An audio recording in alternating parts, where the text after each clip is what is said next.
En manchette aujourd'hui, une famille de Macamic l'a échappé belle dans les derniers jours et les vacances de la construction débutent. Le TVA Noël Midi commence maintenant.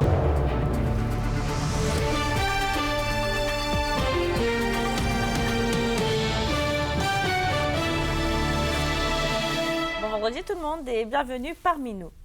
Une famille de Macamic l'a échappé belle dans les derniers jours. Myriam Gilbert, son conjoint et leur bambin d'1 an et demi souhaitaient passer par un chemin forestier trouvé par GPS pour se rendre à Villebois mardi en début de soirée.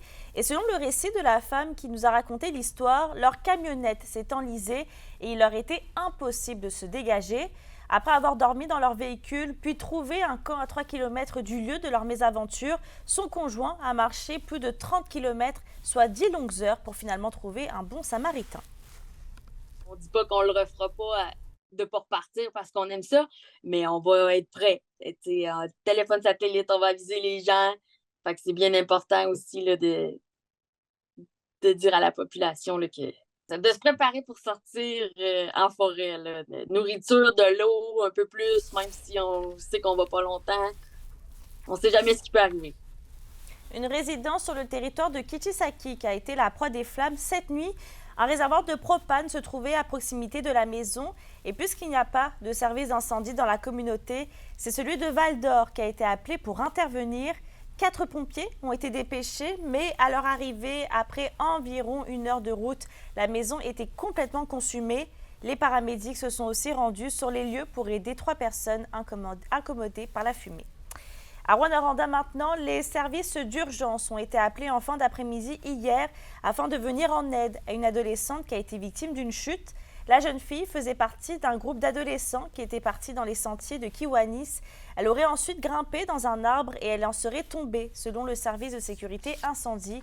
Une dizaine de pompiers sont venus en aide pour les ambulanciers.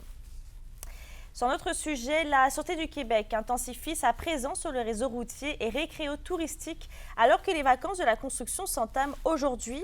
Le corps de police provincial rappelle que cette période représente un bon nombre de collisions mortelles et avec blessés chaque année. L'an dernier, ce sont 20 personnes qui ont perdu la vie lors des 15 collisions mortelles survenues.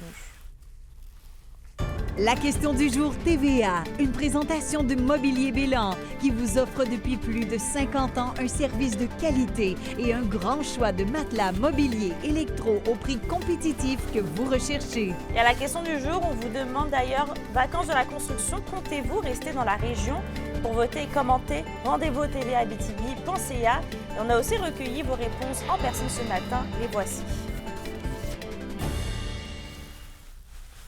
Bon, on va essayer de faire du ponton. Profiter vraiment de la nature, je pense que c'est ça qu'on a besoin en famille. Est-ce que vous allez rester ici dans la région? Oui, on est sur le bord de l'eau, fait qu'on va en profiter au maximum.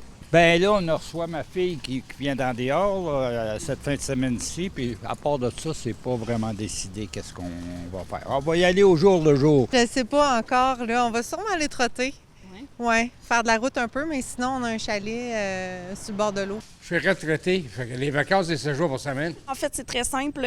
On fait plein de choses, mais tout en région. On s'en va faire du camping sauvage au Mont-Chaudron.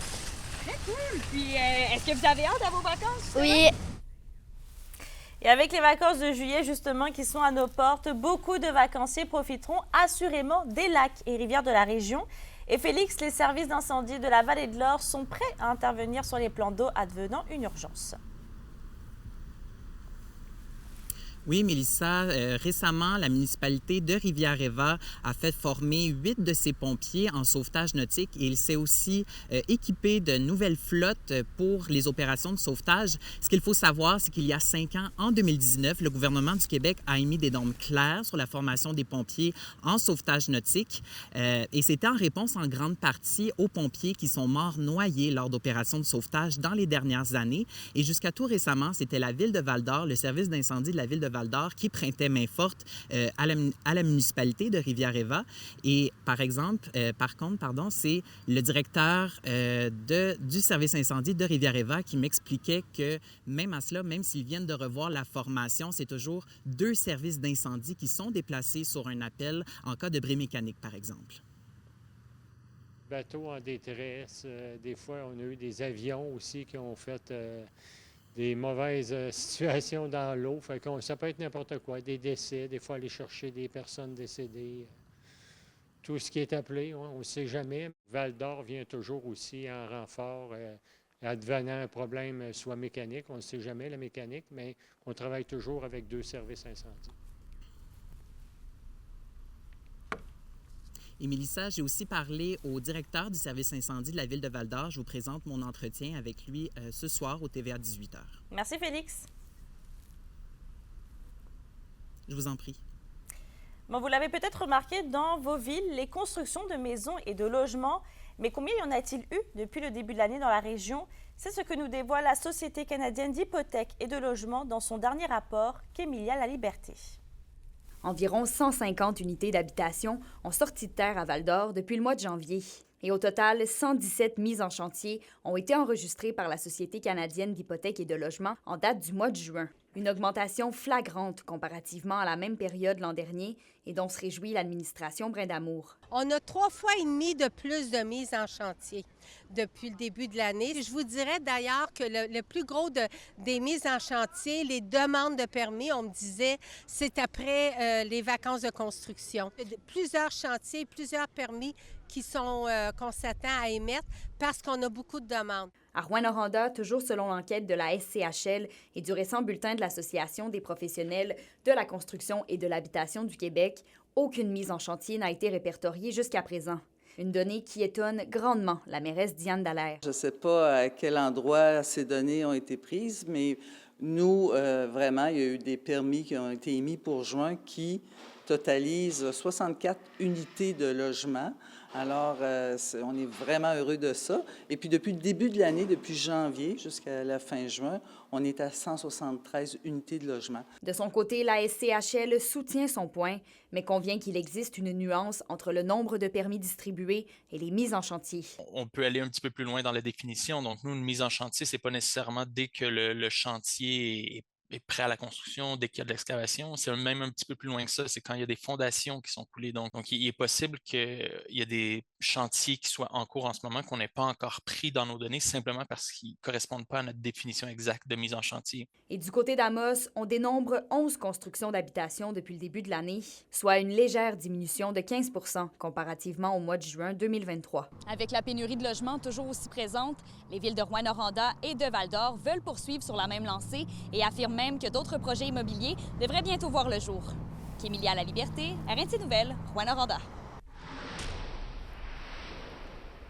Et c'est demain que débutent les festivités du Powwow de la communauté de Lac-Simon. Cérémonie du soleil levant, festins traditionnels, démonstrations de danse et de chant sont entre autres prévues. Et comme invités spéciaux, il y aura Laura Grizzly Paws qui va présenter une danse d'ours et Shandienne Larens, une performance de cerceau. L'événement va se dérouler à Val-d'Or à la place Annie-Coegal tout au long de la fin de semaine. Et c'est hier soir que s'est conclue la 4e étape du Tour de l'Abitibi-Glencore. Le Colombien Victor Manuel Mendoza Ruiz a signé sa première victoire d'étape dans une course très serrée. Résumé de la soirée par Alexis Dumont. Le médaillé d'or, Victor Manuel Mendoza Ruiz. Après une deuxième place lors du Challenge Sprint de lundi, Victor Manuel Mendoza Ruiz a remporté hier la 4e étape de 58,4 km à Malartic. Bueno, la verdad muy feliz. Estoy muy contento. O sea, me habían dicho que había quedado segundo. Mi mamá desde Colombia me vio una captura que había quedado primero y bueno, las lágrimas se me salieron, la verdad. Muy feliz, una carrera UCI. El esfuerzo que se hizo fue impressionnante. Avec le contre-la-montre individuel qui a eu lieu en matinée, la journée de jeudi a été très chargée pour les coureurs. Mais le Colombien est fier d'être allé chercher cette victoire pour lui, pour son équipe et pour son pays. Contentísimo, ya que en Colombia solo somos escaladores. Bueno, siento que ser un sprinter hoy en día abre muchas puertas y bueno, he demostrado que gané. Du côté québécois, Gabriel Séguin a réussi à obtenir le premier podium pour l'équipe du Québec. Une 3e place qui se prend très bien. Ça fait du bien. Je suis vraiment content. C'est sûr que ça démontre que le travail a payé. Toutes les heures d'entraînement. Fait que ça fait vraiment du bien. Puis on dirait plus que ça avance dans la semaine, plus que je me démarque des autres. Cette 4e étape marquait également la mi-parcours dans ce Tour de l'Abitibi et la présidente du Tour est très satisfaite du déroulement de la compétition jusqu'à maintenant. Bien, ça se passe quand même assez bien. On est effectivement rendu à notre 4e étape. Ce matin avait lieu le contre-la-montre. Puis comme vous pouvez voir, c'est le Français qui mène la barque pour le maillot orange et le maillot brun. On peut peut-être avoir d'autres surprises pour les 3 autres étapes qui nous restent, mais ça va super bien là, jusqu'à maintenant. L'étape de cet après-midi à Sainte-Terre sera la plus longue alors que les coureurs devront parcourir 140 km. C'est un parcours quand même plat et c'est 140 km, donc ils vont assurément se garder des jambes là, pour une partie de la course, puis probablement que ça va se jouer à l'arrivée à Sainte-Terre. Au classement général, aucun changement. Le Français Land Laronde demeure au premier rang, mais parions que plusieurs chercheront à le déloger d'ici dimanche après-midi. Alexis Dumont pour RNC Nouvelles. La classique Lauson-Roy qui avait lieu samedi dernier à Amos a permis d'amasser 37 500 $ au fond de l'athlète de l'Abitibi-Témiscamingue. Les hockeyeurs de la LNH, Jérémy Lauzon et Nicolas Roy, organisaient un match de hockey réunissant d'anciens joueurs professionnels, d'anciens porte-couleurs des foreurs de Val-d'Or, de ski de Rouyn-Noranda et des forestiers d'Amos. Des membres de la communauté des affaires y ont aussi pris part. Et on rappelle que l'équipe de Nicolas l'a remporté par la marque de 7-6 sur l'équipe de Jérémy Lauzon. À la météo aujourd'hui, on aura une alternance de soleil et de nuages avec un 40% de probabilité d'averse en Abitibi. Au Témiscamingue, ce sera un peu plus ensoleillé. Il fera un maximum de 25 degrés. Et pour ce soir et cette nuit, on aura des ennuagements vers minuit avec un risque d'orage au nord et un 60% de probabilité d'averse au sud. Il fera un minimum de 14 degrés. Avant de se quitter, aujourd'hui à 13h40, devant l'hôtel de ville, la mairesse de Sainte-Terre rendra un hommage spécial à Richard Lamarche, un passionné de cyclisme, mais aussi un bénévole dévoué de la communauté, en particulier lors du Tour de l'Abitibi. Sur ce, je souhaite passer une belle soirée et on se voit tout à l'heure.